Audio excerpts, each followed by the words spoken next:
Israel. Households in which a member visited Israel. And as you can see, that varies from 28% in York, Pennsylvania, all the way up to 62% in Miami. I put in red there the Florida communities. Of course, they're older communities.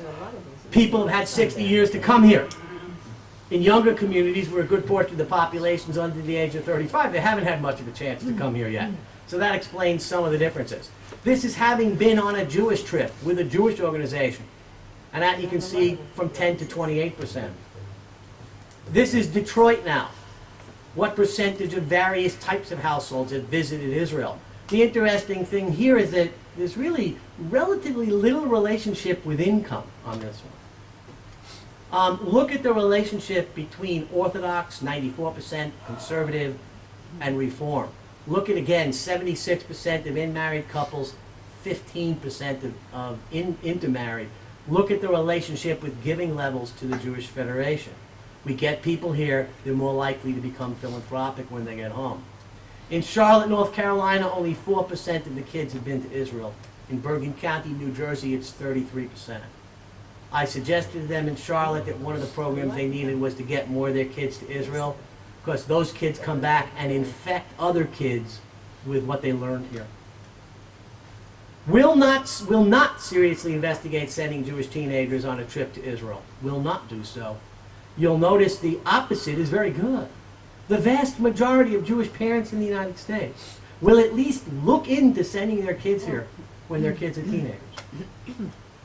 Extremely or very attached to Israel. Varies from 32% in York up to 62% in Miami. Not attached to Israel. The question was extremely attached, very attached, somewhat attached, and not attached. As you can see, it's about 1 out of 4 Jews in Las Vegas and San Francisco. Very small percentages in Palm Beach County would say that. Emotional attachment to Israel. This is Detroit, and it's not typical. Typically, the green bars, you notice the age groups at the bottom, typically the green bars go like this, much higher for the elderly, and then come down in a significant way for the non-elderly groups. That's what my paper's about at the Begin Sadat Institute on Thursday. Okay, I've got about 10 of these. But I show you Detroit here. This is somewhat encouraging, this one. Extremely or very attached to Israel. Doesn't vary much by sex, by whether there are kids in the household, by income. Much higher for Orthodox than Conservative and Reform. The same relationship here with in-married and intermarried. Kids who went to Jewish day school, much more likely to be extremely or very attached to Israel. And if you've been to Israel, you're much more likely to be extremely or very attached than if you haven't been. Anti-Semitism. What percentage of households with a kid aged 6 to 17 had the child experience anti-Semitism in the local community in the past year? This is a great argument when people come to a Jewish day school and say, we're thinking of sending our kids here. Okay, did you know that if you send them to a public school in Minneapolis, almost 1 out of 5 Jewish kids in public school in Minneapolis experience anti-Semitism in an average year? This was also used in York, Pennsylvania to get the ADL's World of Difference program into the school district there. I perceive there's a great deal or a moderate amount of anti-Semitism in the area. Notice how low it is in Tucson, Arizona, only 24%, whereas you go to Cleveland, it's 67%. The media, Washington and Westport, 14% of the Jewish community there always or usually reads the Jewish newspaper. Westport, a community raising about $650,000, was spending almost 10% putting out a Jewish newspaper that no one reads.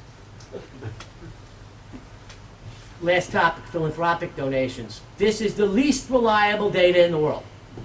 Did you make a donation to the Jewish Federation in the past year? Okay, it wasn't in the past year, it was last year. Okay, it wasn't last year, it was 1967. Okay? Or as one woman asked me, because I always do some of the interviews myself to get a flavor for it. She says, you asked me if I gave to that organization that began with an F.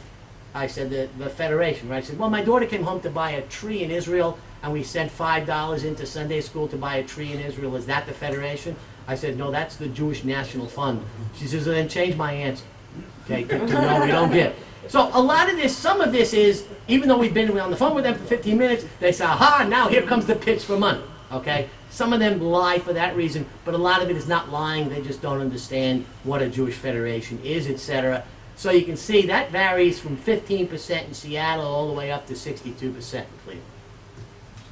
The average donation per household, $1,100 in Detroit. Where I live in Broward County, each Jewish household in Broward County gives an average of $46. Tremendous differences between the two federations and what the two communities can do. Notice the red bars donated to the Jewish Federation in the past year by age, from 37% not giving a penny to the Federation up to 62%. The last slide, well, then I have a summary slide, is overall involvement in I keep on promising, I know, is overall involvement in Jewish activity.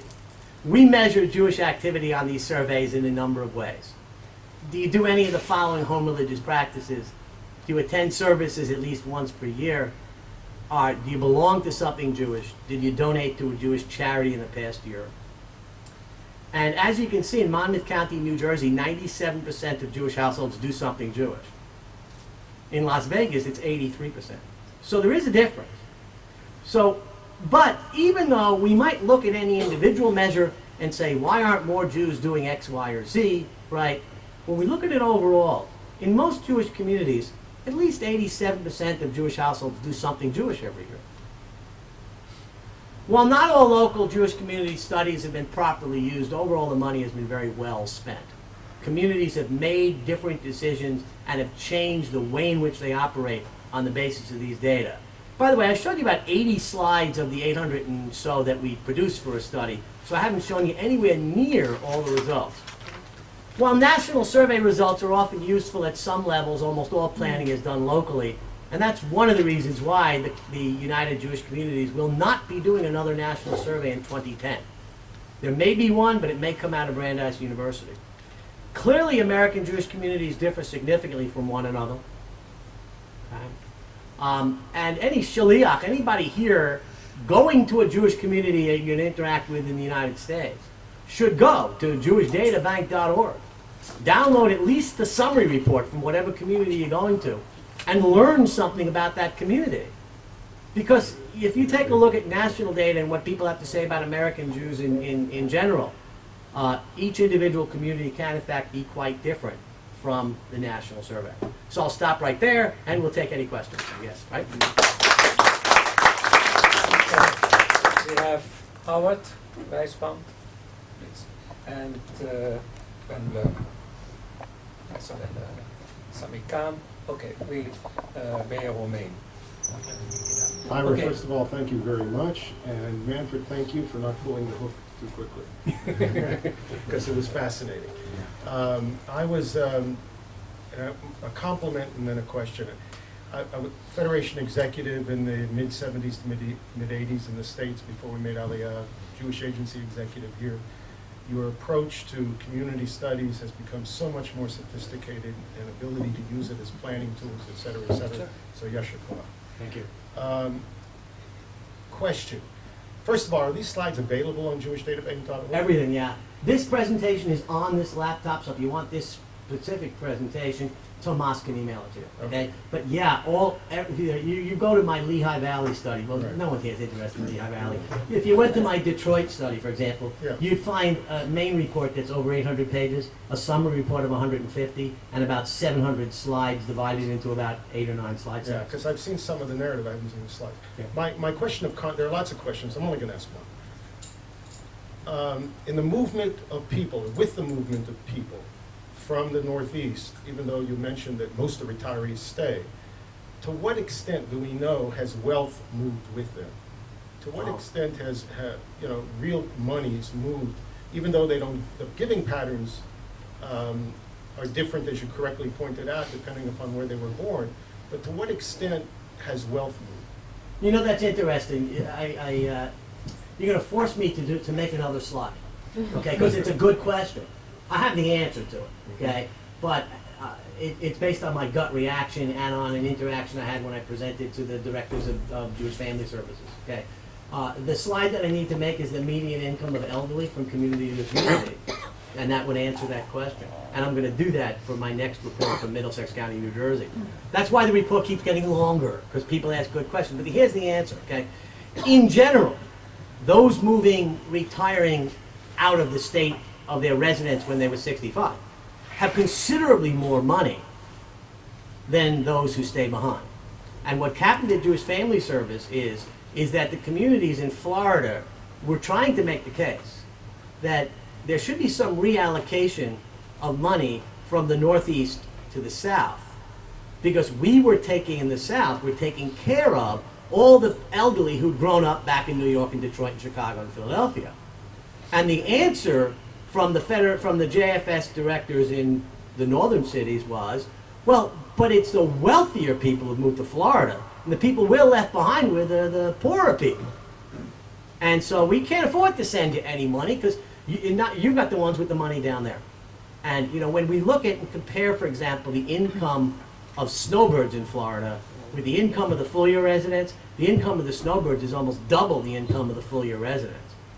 Okay? So even that movement where people spend part of the year in the two places, that's a higher income population as well. But the real issue is not so much a median income. The real issue are their assets, foundations perhaps, the growth of private foundations. Who's Yeah. making those decisions?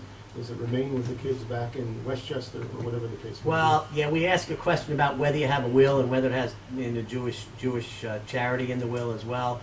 But we once tried a question on net worth, and it was a question most people couldn't even fathom an answer to. So we've tried it once and we never asked it again. But yeah, you make a point, particularly at that age, there's a difference in income between the difference in, you're gonna have a lower income but pretty high net worth. Okay? Yeah. Who was next? Professor Ben Lerner. Okay. I want to thank you for your presentation. I attended. Wait, use the mic when you thank me for the presentation. So we don't take. I want to thank you for your presentation. I attended your lecture here a year ago. I remember, yes. And I keep finding more information. I'm certainly glad I came today to hear you again. The information you provided is really very interesting. Do you remember the New Yorker cartoon of the world? You know, this cartoon of the world? I'm a geographer, so I remember that very well, yes. Okay, well, those that don't know, about 2/3 of the cartoon consists of New York City, and after 10th Avenue, you have the rest of the world, Japan and everything else. Right. And so on. I'm from New York, well, I'm from Yerushalayim, but New York as well. And it seems to me, from the information you provided, there is a dearth of information about New York City, which is probably the hottest place in which to tackle. And if you want to get into New York City, Brooklyn is probably more difficult than the rest of New York City. And the Orthodox community is certainly very difficult to tackle. Do we have studies on these issues? Because I really didn't sense it coming up here. Yes, we do. There was, in 2001, a national there was a Jewish population study done in New York. In 1991, there was another one done in 2001. There's a report up at jewishdatabank.org as well. And in fact, one of the reports at jewishdatabank.org about New York breaks it down into Brooklyn and various areas of Brooklyn. Yes, so those types of data are available. Now, I've done 44 of these studies now, and some people don't have the sechel to hire me. They hire one of my competitors, okay? And New York was done by one of my competitors. Okay? So it's not nearly as rich as the data that I provided. No, it's a well done. Jack Euclides did it for anybody who knows him, and it's a pretty well done study. Okay, so yes, so it doesn't have everything that I presented here because we tend to not always ask the same questions, you know, depending on the community. But there's a whole study up there of New York, and yes, we do have those data. Sami Khan.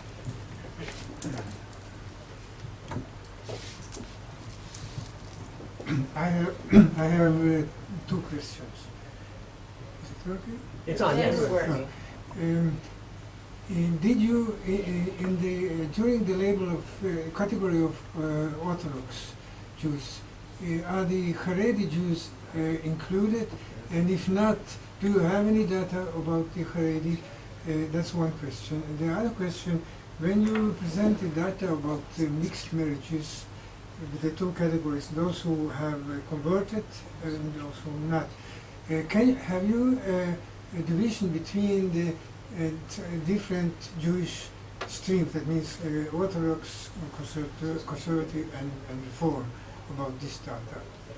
Oh, yes, we do have. Let me answer the first question first on the Haredi. We've always been concerned that we're representing everybody properly in these studies.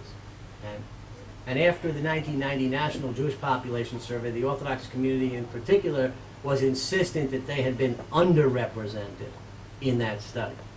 So at about 1995, in reaction to that, we took mailing lists from 3 or 4 different varieties of Orthodox synagogues, conservative synagogues, Reform synagogues, and a few Jewish Community Center mailing lists, figuring that the Jewish Community Center mailing lists would have a lot of people on them who would say that they are just Jewish. And what we were interested in was to see if the response rate differed between the different streams of Judaism. You know, if, after all, if conservative Jews were much more likely to stay on the phone than Reform Jews, then we would overestimate the percentage of conservative Jews. So we knew ahead of time that all of these people were Jewish. We knew ahead of time that they all, what type of synagogue they all belonged to, or which JCC they belonged to. We went through approximately the introduction that I just gave you and pretended we didn't know any of that. The only group that responded at a different rate, and it was significantly lower, was the Haredi. Okay? So we know that they responded at a lower rate. In New York in particular, by the way, a number of the Orthodox communities spread the word that if you get a call from the National Jewish Population Survey, you should answer. Okay? That way they would not be underrepresented. What is happening in the United States is that participation in Orthodox institutions is way up. There is no question about that. I believe the Orthodox community when they tell us their synagogue memberships are up, their participation. Chabad in many communities is running day camps with hundreds of children. But you know what? Oh, and the day schools, yeah. If you send your child to a Chabad day school, it doesn't make you Orthodox. I have a friend who goes to Chabad every Saturday morning. He's also a member of 2 conservative shuls. If you ask Paul, what do you consider yourself? He'd consider himself conservative. So the thing is, when we ask Orthodox, conservative, Reform, or just Jewish, in fact, the percentage saying that they're Orthodox in this country, really, in the United States, really hasn't changed since 1971. It's in the neighborhood of 8 to 10% since 1971. Percentage saying, yes, I'm Orthodox. Your second question was, yes, we have intermarriage rates by Orthodox, conservative, Reform, and just Jewish. They are, I might be able to quickly find a slide here that takes us there. I'm gonna try. Just give me a second here. What anybody here from a particular community and would like to see it? What community were you the exec in? Memphis. Oh, we don't have a study in Yeah, I Memphis. saw that. I looked. Yeah, Nashville. They won't pay for it. well, they did, but they paid somebody who doesn't know what they're doing, and it's not a random sample, so it's not included here. I'll go to Bergen County, New Jersey here. No, I won't. Hold on a second. I'm looking for here. Let me go to Detroit. And here we go.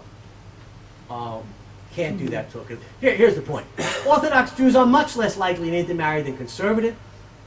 Okay? Conservative Jews are less likely than Reform, and Reform Jews are less likely than are the just Jewish. But that's of course an expected result, but you have more specific numbers about that. Yes, and you can go to any one of these reports. We have here. Let me see if I can get this to happen. Oh, no, I can't get this to happen on your computer. Okay, I'll go to one of my latest studies then, and we'll find it. The answer to that is that's true in every community. It's a big difference in most cases among the 3 groups. In part because Reform has been more welcoming to intermarried couples. That's one of the reasons for the growth in Reform. Okay. I'm looking for something that has an Orthodox bar on it that's relatively new. Let's try Miami. There we go. And good, we have it. It would be in the chapter 6 right here. if this opens, we're in business, and I can show you it from Miami. This is a very slow computer. Did someone have another question or three while we're waiting for this to open? Yeah, we have, first of all, we have an order, Mayor Romain, Oh, then okay. Professor Julian Bauer, then Shalom Fried, Dr. Shalom Friedman, and Chaim. Actually, we're open now, so just give me a second. And I'll go to the intermarriage section. See, this is the religiosity section for Miami. I mean, I showed you about 5 slides out of this section. You know, on the other slide set, here's everything by aid, by Sephardic households, by Holocaust survivors. Let me get to the intermarriage section, and we'll take a quick look. Intermarriage in Miami overall is 16%. That's 27% among non-synagogue member households in Miami. What's conversionary, just to find out? One spouse was born and raised Jewish and is still Jewish. The other spouse was not Jewish born, but is a Jew by choice. Okay? And they are in married. Okay? Right, right. We treat them as in married. If they did it before the marriage. If the Either conversion- way, we treat them as in married. Here, in Miami, among the Orthodox, 0% of the couples are intermarried. Among conservative, 9, reform, 11. So there's no difference in Miami between conservative and reform. And among the just Jewish, it's 35%. But if we went to a community with a much higher rate of intermarriage, we would probably see a different pattern there. Why don't you start asking the next question, and I'll look for a community in the meantime with a much higher rate of intermarriage. Yes? Mayor. First of all, thank you for an outstanding lecture. Secondly, I would like to ask a question beyond your lecture. If you can give us your estimate for the overall figures, how many Jews are today in America, in your opinion? How many of them, or how many also in absolute figures, how many are former Israelis, and how many are former Soviet Jews, you know, Oh, Russian okay. Jews? Yeah, we can do all of that. How many Jews are on the United States? I spent over an hour on last time. Okay? And if Sergio Della Pergola were here, he'd have a different answer. Okay, than I Yeah, have. I know. This is the reason I want to Yes, come and back. if you take a look in the Jewish Political Science Review that's out there, I have an article in on the number of Jews in the United States. The National Jewish Population Survey said that there were 5.2 million. Okay? It's more than that. It is much more than that. It's got to be, in my opinion, somewhere between 6 and 6.4 million. That's what I say. Brandeis University just did a study using a very different methodology and came up with, guess what, 6.4 million. Gary Tobin did a study, came up with 6 million. The American Jewish Yearbook that I now write the article in every year, it's published by American Jewish Committee. We come up with 6 to 6.4 million there. In these numbers, how are Jews defined there? However they're If- defined. If he defines himself as a Jew, He's a Jew. Right, that's, yeah. You know, look, I can have my own opinion about who's a Jew as a Jew. As a social science researcher, everyone agrees that the way in which we define Jews is if they tell us they're Jewish, they're Jewish. This is San Antonio for Orthodox Conservative Reform, okay? So you can see there, tremendous difference among the three, although again, it's not, I shouldn't say that, because conservative, again, Reform is as expected, it's always a little bit higher, but it's not like it's a world of difference higher, okay? Sephardic Jews, etc. Okay, Jews from the former Soviet Union. Let me talk about Israelis in the United States, and I can show you that. That's actually an easy one. This is the desktop here, right? Because I Okay. used to ask, you know, the communities and the consulates. Nobody could give me a proper answer. On the number of, yeah, I Number of can. former Israelis. Yes, okay. Answers we are accepted. Well, the first problem with that, I'll tell you, is defining who's an Israeli. And I had a long talk, because one of the trips to Israel I've made over the years, I think I need, yeah, my basic presentation for Thursday has the number of Israelis. I had a long talk with the Israeli consul to Miami on a trip to Israel in 1990, I think it was. We brought 1,000 Jews from Miami here to Israel. And after a long discussion, I'm not going to show you the numbers yet, so you'll listen to this part first. After a long discussion, we decided there's only one way to ask the question. Do you consider yourself to be an Israeli? And why? Well, let's take my friend Ronnie, who I just put in a call to see here. Okay? Ronnie grew up in the United States, moved here, raised a family. had some issues with her husband, etc. Came back to the United States for about 5 or 6 years because her parents were on Miami Beach were getting very, very old and needed her. And now she's back here in Israel. Now, during that time when she was in the United States, I mean, what was she? Was she an Israeli? Was she an American? I'm not going to decide. I'm going to ask, do you consider yourself to be an Israeli? So that's the question that is asked. Obviously, we can't use born in Israel as a Well, Israel is about 100,000. According well, to here's the New York thing, Times. okay? This is mostly done in terms of adults, Yeah. okay? In the 1990 National Jewish Population Survey, they came up with about 80,000 Jewish adults in the United States who answered the question, yes, do you consider yourself to be an Israeli? Now, if you add in the fact that the National Jewish Population Survey was at least 800,000 people short, right? So that should be about 100,000, let's say, maybe 110. Add in the kids. We don't even ask about the kids anymore. Let's say you're an Israeli married to an American. What are the kids?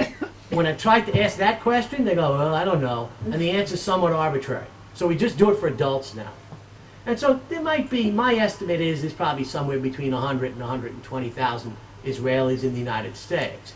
About 8 or 10 years ago, Bruce Phillips did a study in the American Jewish Yearbook in which he reviewed all the data, including data from the Israel's immigration service, etc., and all the studies estimated between 100,000 and 250,000 Israelis in the United States.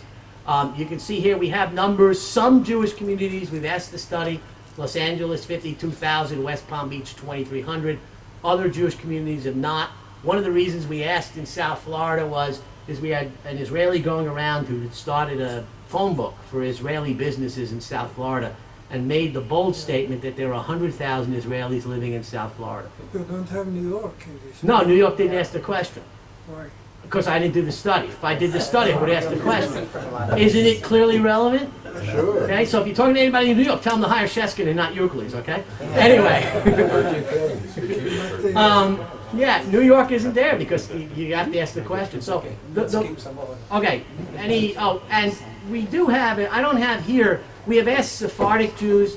It's somewhere around 10% of American Jews are Sephardic, okay? And Jews from the former Soviet Union, I don't think we have a national estimate on that. No.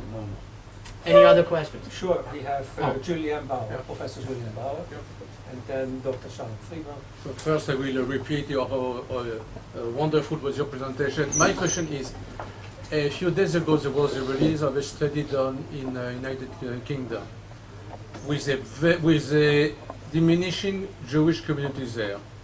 They show that the Haredi population was exploding. Why? Because the fertility level of Jewish women was 1.6, and for Haredi women 6. Okay, Right, so yeah. my question is about the US. If we take for granted that the population is more or less stable, it's not going down, as is the case of England, do you have the fertility rate of Jewish women in general, Orthodox women in particular, and Haredi, ultra-Orthodox one in particular? And in that case, what are the consequences of the percentage of different type of Jews in the foreseeable future in the US? Yeah. Overall, just as a little background, each married couple needs to average 2.2 children in order to just replace yourself. Okay. American Jewish fertility is 1.9, and American Jewish fertility of Jewish babies is 1.4. Could you repeat the last one? 1.4. Okay, because some of the babies aren't being raised as Jews, right? So if you have a kid but you're not raising the child as Jewish, it doesn't add to the Jewish population. You know, when you look at when we look at the United States, and I covered this last year, but just real quickly again, we have more Jews moving in than out. That's for sure. Okay, in fact, Sergio's data shows an increase of 5,000 Jews a year in the United States due to more moving in than out. It's a minimal number on 6 million people. Clearly, given the 16% elderly, we have a relatively high death rate, and we also have a very low birth rate. So there's very little question. I mean, everyone in the United States agrees that the number of Jews in the United States is going to decline. And the number in Israel is increasing. And someday you will have more Jews here than we have in the United States. Although I've noticed, by the way, even in the last couple of things I've seen from Sergio, he's kind of backed away a little bit from making the statement that there are more Jews in Israel than there are in the United States. I think he read what I had to say and said, you know what, Ira may have a point here. He's not here today to defend himself, so, it can't be that there's only, his saying there's more Jews here than there is based upon 5.2 million in the United States. Got to be more than that. When you add up the number in the 55 studies that have been done where we have local studies, you get 5.4 million, just in studied communities. So we know that. But the Jewish population in the United States is clearly going down, and part of it is we have very low fertility, but Orthodox fertility is way above, right? But keep in mind that the Orthodox are still only 8 or 9 or 10% of the overall Jewish population Is in the the United States. Haredi included in that? As much as they answered the survey, they're included in it. Add So 1%. more. Add 1%. I was asking the question because in Manchester they gave the example in the United Kingdom that in 20 years' time, the percentage of Haredim went from 20% to over a third, which is amazingly quick as a fast-growing population in so few years. Yes. So my question is something like that going on in the US? It's not happening in the United States because the Orthodox are such a small percentage overall now. But they're also So it's going to take much longer before the differences in birth rate show us that type of change. But look, two of the greatest demographers right after World War II, Jewish demographers, said that Orthodoxy would disappear by the year 2000. That was clearly wrong. Orthodoxy, at least participation in institutions, is on the increase. And I have no doubt in the future, Orthodox Jews are going to make up a larger proportion of the total. But we're not going to see anything like you saw in Manchester. I read the same thing you did. Yeah. Shalom. Thank you. Again, thank you for your terrific talk. I have a question which I'm not sure really relates directly to the survey. It has to do with the profile of the Jewish faculty population in the United States. I asked that, and maybe you could relate to